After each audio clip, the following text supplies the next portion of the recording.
And then can you tell me, how much impact did the private Lake Oswego Corporation's events play in your decision to close access? So we did think a lot about the fireworks because we have been having some trouble with folks who've been going on the lake late at night already. And so we are concerned about what would happen if folks decided to go out and view the fireworks from a kayak or a stand-up paddleboard. But really the issue that really is on our minds the most is that we have tens of thousands of people in downtown. And the space where people launch from is actually pretty small. And so when you see a kayak or an SUP go in the lake there, you know there's just not a lot of space for all the people that we're expecting in our community on the 4th of July. The fireworks issue, why not just have the sheriff, patrol? The lake is, sheriff patrol or, yeah. So that is who will be patrolling the lake itself. So again, the city's responsibility is just the steps in Lower Millennium Plaza Park. The things that happen on the lake are the responsibilities of the Oregon Marine Board, and the Lake Corps works for them, and the county sheriff who has responsibilities to enforce the laws on the lake itself. So it's really about our launch point. Our current regulations say you have to be off the lake before sunset. Well, guess what? The fireworks don't happen until after sunset. So we just really need to close the steps to make sure that folks aren't getting on the lake after they should. The other thing I always like to say about this event, it's the busiest event for us in our Parks Department, our Police Department, our Fire Department every single year. And we're not that big of an organization. We actually don't have that many people who work for the city, so we're already stretched pretty thin. And so this new responsibility has just added another level of stress to an already stressful weekend event. So the concern is that because the fireworks start late, people will get onto the lake later than they're allowed to. What does it close at? I think it was 8? Sunset. Closes okay. at sunset. And they're already doing that. And so I don't have any more police officers to respond to a call on the 4th of July. And so if somebody gets on the lake and we get a call, I got nobody to send. Could you just ask the sheriff to do that since they're on the lake anyway?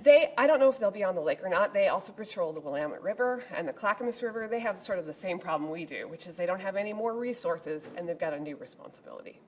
The plaintiff, the lead plaintiff in the case, is asking the city to essentially reconsider at least some of these regulations, because the closure, for 3 days straight, that's a lot of closure. Are you considering that? Not this year. So this year we're going to observe what happens. It's really close to the event. All of the planning is done. All of the resources are already committed. So this year we're going to track and see what happens.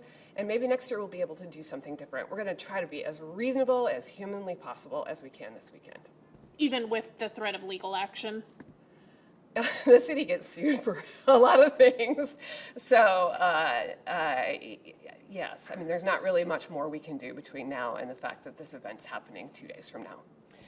People will look at this and say you're favoring the Lake Oswego Corporation over the public because of their events. What is your response to that? Well, first of all, I think I'm trying to favor all of the tens of thousands of people who come to Lake Oswego who aren't necessarily Lake Oswego Corporation residents. And second of all, Lake Oswego Corporation didn't ask us to do this. We're really doing this because we only have so many resources to allocate to our facilities over this weekend. And this is the best decision we can make for this current year, which is the first year where we've had to manage this situation.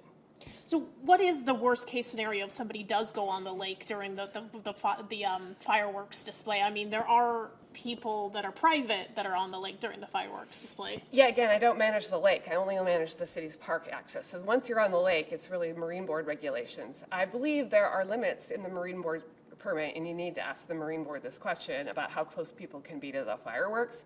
And so that really is a question for them, is what happens if somebody gets on the lake and they just happen to get too close to the fireworks. That would be Marine Board and Sheriff territory. Yeah, or Lake Corps. It would be based on the permit that the Lake Corps pulls to run their fireworks. Anything else you want to add? Just that, actually we have a great time in Lake Oswego over the 4th of July. I hope people will come down and check this out. I think we are a welcoming and inviting community, and I'm really sorry that this issue is happening this year.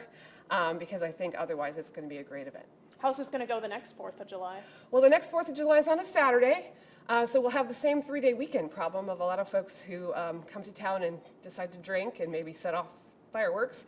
But the 4th events, the actual events, will happen on the Saturday as opposed to on Friday. So if we do have to close for the whole weekend, it might be shorter. It might be only 2 days next year. But I don't know. We're going to evaluate what happens, and I'll tell you next year what's going to happen.